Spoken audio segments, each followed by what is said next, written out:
Isang mapagpalayang araw po sa ating lahat, mga kaibigan. Ito po ang Kawal ng Demokrasya, Kawal di Carbonero. Mga kaibigan, alam ko na kukulitan na po kayo masyado dito sa issue na ito. Pero hindi po talaga natin maiiwasan. Dapat mabigyan ng komentaryo madiin-diin itong katarantaduhan ni Marcoleta. Ano bang kasalanan ng Pilipino at nagkaroon tayo ng senador na pareho nito? Nung congressman ito, nakakasulasok na ng sikmura. Ginawa pa nating senador bagay, ang laki ng kanyang ginastos. Nanguha pala siya ng mga kontribusyon sa mga kontraktor dyan sa flood control na ginamit niya sa kanyang eleksyon. Yan, mga kaibigan, inuulit-ulit ko. Abogado yan, magdemanda siya pag yan ay mali. Sige, magkaharap kami ng tuluyan. Umiiwas sa akin na makipagkita yan eh. Animalis na yan. Mga kaibigan, ang ating pong bansa ay para po bang ginagawang parang Iran ng China. Kaya lamang, wala po reputasyon ng Pilipino na lumalaban. Tiklop parati yan at may tagapagtanggol na Pilipino sa interes ng mga dayuhan laban sa Pilipino. At isa riyan sa mga animalis na tagapagtanggol laban sa Pilipino ay yung Marcoleta na yan. Yung Marcoleta na yan. Kakaroon ninyo, nagdidebate kay Senator Lacson ang kanyang mga sinasabi para po bang tagapagsalita siya ng China. Ito naman si Senator Ping Lacson, dapat alam niya yung ang kanyang armaments. Bakit pinagdidebatehan pa yung coordinates? Yung po bang mga hangganan na kung hanggang dito ka lang, pag lumagpas ka dyan ay hindi mo na teritoryo? Decided case na yan ng Permanent Court of Arbitration.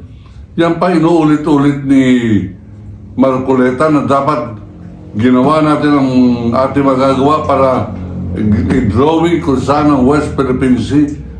Sino ba nag-question kung saan ang West Philippine Sea? Ultimong China, hindi ko ni-question yan. Kanilang ino-occupy. Pero atin yan. Ang nag-question na hindi atin yan, etong si Marcoleta, bakit po natin pinapayagan yan? Bakit pinapayagan ni Speaker o the President of the Senate, Tito Soto? Why are you permitting the Senate to become a platform for debate in favor of China? That I cannot understand. Nagbumukha po kayong conspirator dyan. Senate President ka, hindi mo ma-disiplina, hindi mo matimunan ang discussion. Mabuti na lang, meron tayong mga Risa Hontiveros, hindi nga pala mga yan. Iisang Risa Hontiveros. Mabuti na lang, mga kaibigan. Kung wala tayong Risa Hontiveros dyan, lahat nagbuka ng mga Cayetano, nagbuka ng mga Villanueva, nagbuka ng Escudero, nagbuka ng Gatchalian. Abay, wala pong pag-asa itong bansang ito. Sapagkat hindi na nga tayo lumalaban, duwag nga mga senador, kumakampi pa sa kalaban.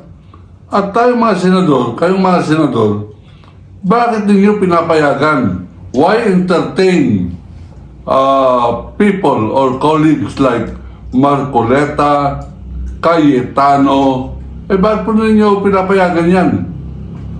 Ginagamit ang Senado, yung Senado, sa taong bayan yan, hindi sa inyo yan.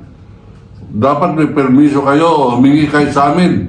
O kaya isipin lamang ninyo, nagpapasahod sa inyo, Pilipinas, mga Pilipino. Tapos ang pinaglalaban nyo dayuhang bansa, interes ng dayuhang bansa. Mapapatawad ko na tanga, bobo, gago ang Pilipino. Sige na. Ang hindi ko mapatawad ay traidor. traidor, mga kaibigan. Hindi bali ng bobo pa rin ni Robin Padilla. Hindi bali ng duwag pareho nila Cayetano, nila Jesus is Lord Rocket Villanueva. Ang hindi ko mapapatawad ay yung katraidoran. Yung katraidoran na yan ay dapat likulin natin. At tayong mga mamamayan, dapat hindi natin ginagalang yan. Hindi sila honorable. Hindi sila dapat igalang. Ang paggalang, you earn that. You do not demand, you do not impose. Respect cannot be imposed. It has to be earned. At tayo mga mamamayan, pag nakita po natin yan sa publiko, wag po natin batiin. Iparamdam natin sa kanila. Ayaw natin sila ay traidor. Ayaw natin galangin ang mga traidor. At kayong mga pulis, kayong mga sundalong pulpul, huwag ninyong saluduhan yung mga pulpul na senador na yan. At lahat, sinasabi ko nga sa inyo, lahat ng nagtatanggol sa China, lahat ng DDS, lahat ng Muslim, lahat ng Pilipino na nagnanais na mapa-China, kaaway namin kayo. Hindi kayo kagalang-galang, hindi kayo dapat kasama namin sa aming lahi. Lahat ng kumakampi kay China at kumakampi therefore kay Duterte, abay, kagunggungan na ito, kabubuan, kawalan ng dangal. Walang dangal ang Pilipino sapagkat pinayagan nilang manatili ng 6 na taon ang isang Duterte sa Malacanang. Wala na nga sa Malacanang, meron pang Pilipino nagsasabing, bring him home, Tatay Digong, Tatay Digong. Tatay ka ng ina mo. Mga kaibigan, ito po ang ating pong paalaala. Ang ating paalaala ay ang kabubuhan ng ating lahi, ang kawalan ng dangal, kukunti marangal. Akala ninyo kukunti ang mga matinong congressman, congresswoman pa, kukunti ang Luistro, kukunti ang De Lima, kukunti ang Shell Jokno, kukunti ang Hontiveros, kukunti ang mga Kiko Pangilinan, kukunti Lenny Robredo, dito po sa 114,586 Filipinos. Abay, Million? 100,186,000 Filipinos, mga kaibigan. Abay, hindi ba rin na po pag habang meron pa tayong mga pareho ninyo mga nakikinig pa sa programang ganito, habang meron pa nagsusubscribe, habang meron pang bumibili na ating pong libro, tayo po'y magpapatuloy sapagkat nalalaman kong nandiyan kayo, sumusuporta kayo, at naninindigan kayo dito po sa pinaglalaban natin. Yan dahilan kung bakit baliktad ang ating pong bandera sapagkat lumalaban po ako. Ngayon, kung ayaw po ninyo sumama sa akin laban, mag-unsubscribe kayo. Pero pag subscriber kayo, ibig sabihin, gusto ninyo manumbalik ang dangal ng pagiging Pilipino. Ayaw ninyong buhayin ang kultura ng makapili, kultura ng katraiduran, kultura ng mga nagpapatay kay Bonifacio, kultura ng mga nagpabayoneta ng mga Pilipino. Yan ang kalaban po natin. Yung kultura na yan hanggang ngayon lumalaban ay nagtatanggol para sa mga Duterte. Si Duterte ang simbolo ng kawalangyaan sa Malacanang. Lahat ng klaseng krimen, mabuti na lang merong ICC, mabuti na lang merong kaisa-isang Trillanes, mabuti na lang merong Pilipinong marunong manindigan, bagamat ko konti sila.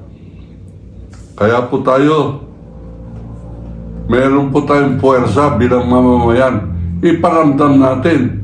Unang-una, iparamdam natin sa mga senador na yan, ayaw natin ang kanilang kilos, ayaw natin yung pagnanakaw, ayaw natin yung kanilang pagkampi sa mga Duterte, ayaw natin ang pagkampi sa mga Topacio, mga Suntay, mga Atong-ang at mga kriminal. At ayaw natin patawarin ang mga nagkasala sa atin. Pareho nila Michael Yang, Richard Lim, at kung sino pa mga drug lord na kabarkada ni Rodrigo Roa Duwat, Bulok. Sana mabulati ka dyan, Duterte. Yan po ang ating pong paninindigan. Pag nasaktan kayo mga DDS, wala akong pakialam. I offer no apologies. Yung mga gusto magdemandang mga walang hiya, na tinawag kong walang hiya, you're welcome. Magdemanda kayo, mga duwag. Ako po si Waldy Carbonell. Hindi nagtatago, hindi umuurong. At ito po masasabi natin, iniibig ko ang Pilipinas. China, layas!